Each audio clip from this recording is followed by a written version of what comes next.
안녕하세요. 여러분들은 길을 걷던 중 우연히 땅에 버려진 흥미로운 물건들을 발견한 경험이 있으신가요? 저 같은 경우엔 길을 걷다 버려져 있는 신발들과 옷가지들을 몇 번 발견한 적이 있었는데, 그런 것들을 발견할 때마다 왜 저것들은 여기 버려져 있는 것이며 저 옷가지 혹은 신발들의 주인은 지금 무엇을 하고 있는지 하는 생각이 든 적이 많았습니다. 그리고 오늘 제가 여러분들께 들려드릴 이야기 역시 한 아버지와 아들이 우연히 발견한 비디오 테이프와 관련된 섬뜩한 이야기인데, 준비되셨나요? 그럼 지금부터는 편안한 자세를 취하시고 저와 함께 이 섬뜩하면서도 끔찍한 이야기 속으로 한번 들어가 보시죠. 때는 1989년 8월 15일 미국 캘리포니아주의 스톡턴이라는 도시에서 자신들의 집으로 향하고 있던 한 가족은 뜨거운 날씨 탓인지 차의 엔진이 과열되어 잠시 갓길에 차를 세우게 됩니다. 그렇게 바깥 공기도 마시고 스트레칭도 하기 위해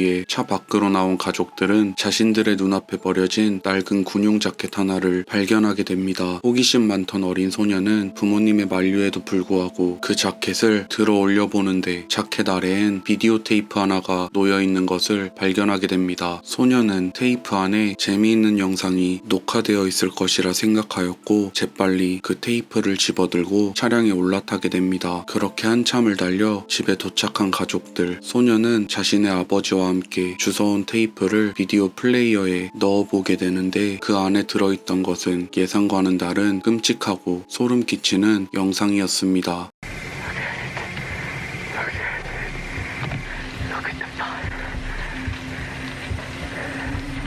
This is my domain, my hell. I call it home.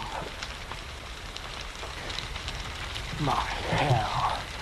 The whole sky is black with smoke.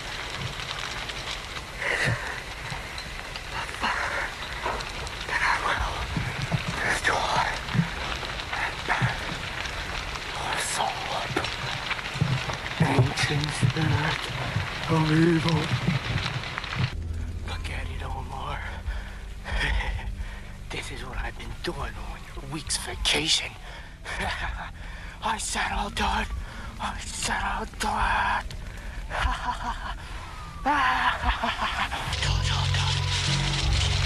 Take a good look at that. And you tell me that I did not set fire. Look at the fire. Isn't it beautiful? Look at it. Do you see what I could do, ladies and gentlemen? Do you see what I can do? Isn't it lovely?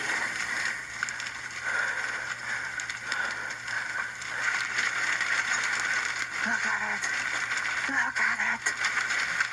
Look at it. This is hell.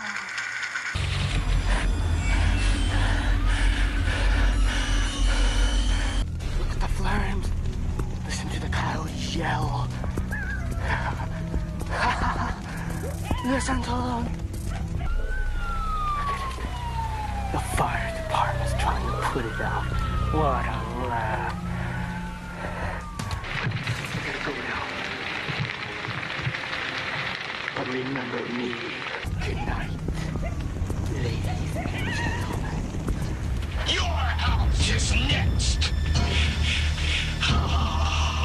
테이프 속 영상에선 불에 타고 있는 집이 보여지는데, 이것을 촬영하고 있던 인물의 대사로 볼 때 그가 바로 저 집에 불을 지른 것처럼 보여집니다. 여기서 소름 끼치는 점은 바로 이 방화범으로 추정되는 촬영자는 불에 타고 있는 집을 보며 쾌락을 느끼고 있는 것처럼 보인다는 것이었습니다. 만약 정말 이 영상을 촬영하던 자가 저기 보이는 집에 불을 지른 방화범이 맞다면 그는 무슨 이유로 남의 집에 불을 지른 것이며, 그것도 모자라 소름 끼치는 말들 을 뱉으며 촬영까지 한 것일까요? 이 영상을 보던 소년의 아버지는 이건 단순히 연출된 영상이 아니라는 생각이 들어 즉시 이 테이프를 경찰들에게 넘기게 되었고, 이를 본 경찰들 역시 연출된 영상이 아니라는 생각이 들었는지 그 비디오 테이프가 처음 발견된 스톡턴으로 급히 수색 작업을 나서게 됩니다. 다행히도 처음 신고자들이 차를 세웠었던 그 장소에는 아직 그 낡은 군용 자켓이 바닥에 놓여져 있었으며 경찰 경찰들은 그 자켓 주머니 속에 들어있던 장갑, 메탈 음악이 녹음된 카세트 테이프, 어떤 의식을 할 때 사용되는 것처럼 보이는 나무봉, 마지막으로 사람의 두개골을 본뜬 액세서리가 발견되는데 경찰들은 이러한 물건들이 악마 숭배를 할 때 사용되는 것들이란 결론을 내리게 되었고, 악마 숭배자나 사회 부적응자가 이러한 짓을 벌였을 것이라는 추측을 내리게 됩니다. 그렇게 경찰들은 스톡턴 근방에서 대대적인 조사를 펼치기 시작했는데, 계속되는 수사에도 경찰들은 이 영상 속 남성의 정체를 알아내긴커녕 불에 타고 있던 집이 어디에 위치한지조차 알아내지 못하였다고 합니다. 그렇게 이 사건은 미제 사건으로 남게 되나 하던 때, 이 영상에 대해 알게 된 한 방송사에선 당시 사람들에게 큰 인기를 끌고 있던 풀리지 않는 미스터리라는 TV 프로그램에 이 사건을 방영하게 됩니다. 그리고 기적이라도 일어난 듯 TV에 방영된 이후 경찰서에는 1000건이 넘는 제보 전화들이 들어왔다고 하는데, 추후 경찰들은 이 제보들을 통해 범인을 검거하는데 성공하게 됩니다. 먼저 첫 번째 제보자 에드 타란티노라는 남성은 자신을 그 불에 타버린 집 이웃 주민이라 소개하였는데, 그는 테이프가 처음 발견되었던 도시 스톡턴에서 무려 130km나 떨어진 레드우드라는 도시에 거주하고 있었다고 합니다. 그리고 그의 말은 모두 사실이라는 것을 증명이라도 하듯 불에 타버린 집의 실제 주인 빌이라는 남성이 등장함으로써 경찰들의 수사에도 진전이 생기기 시작했습니다. And turned up, it's my house.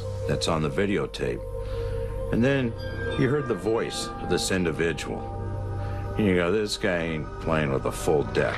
그럼에도 여전히 경찰들은 가장 중요한 방화범을 찾아내진 못하고 있었는데, 이 역시 당시 방송을 봤던 도리스 란츠라는 시청자로부터 결정적 단서를 얻게 되며 비로소 용의자들을 추릴 수 있었다고 합니다. 그녀는 자신 또한 불에 타버린 빌의 집 주변에 살고 있는 이웃이라 밝혔는데, 그녀는 이 방화범이 촬영한 영상을 보던 중 어딘가 익숙한 이름 하나를 듣게 되었다고 합니다. Spaghetti Omar.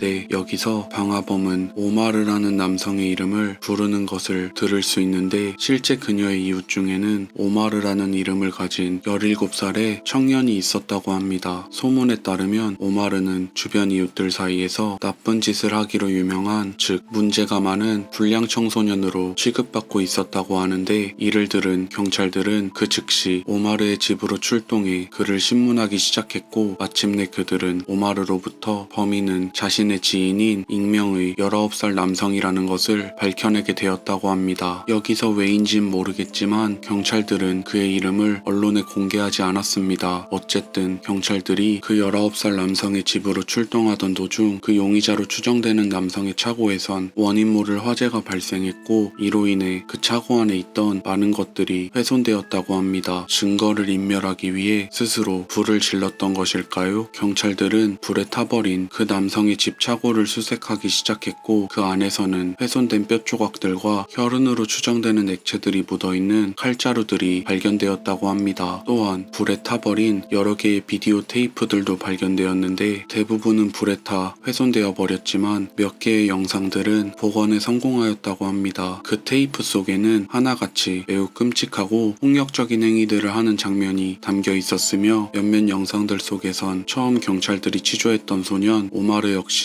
등장했다고 합니다. 확실히 이러한 영상들로 볼 때 이 둘은 결코 정상적인 정신 상태를 가진 청년들로 보기는 힘들어 보였습니다. 또한 이 19살의 용의자는 이전 영상에서 등장했던 집 말고도 자신이 방화를 저지른 듯한 집, 건물들이 신문에 실리자 이를 자랑스럽게 영상으로 남겨놓은 것들도 발견되며, 그는 이와 같은 방화를 한두 번 저지른 것이 아니라는 사실 또한 알아낼 수 있었습니다. 경찰들은 자신들이 수집한 증거들을 토대로 이 19살 용의자를 취조하기 시작했고, 결국 그 19살 청년은 자신의 모든 범죄 사실들을 인정하게 되고, 재판 결과 그는 정신적인 문제가 있다는 판결이 내려져 감옥 대신 정신병동에 수감되게 됩니다. 또한 오마르 역시 그 도시의 소년원에 송치되었다고 하는데, 이 둘의 정확한 형량은 언론에 공개되지 않았다고 합니다. 일면식도 없는 사람의 집에 방화를 하고 이를 촬영하며 소름 끼치는 말들을 내뱉던 한 청년, 청년, 그리고 이후 경찰들에 의해 발견된 수많은 잔인한 영상들. 오마르와 용의자는 끝까지 왜 자신들이 이러한 짓을 벌였는지는 말하지 않았다고 하는데 과연 무엇이 이 두 청년들에게 이런 끔찍한 짓을 하도록 만든 것일까요? 여러분의 의견들을 댓글로 공유해 주시면 감사하겠습니다. 오늘 영상은 여기까지입니다. 재미있게 보셨다면 좋아요와 구독 그리고 알림 설정까지 부탁드리겠습니다. 감사합니다.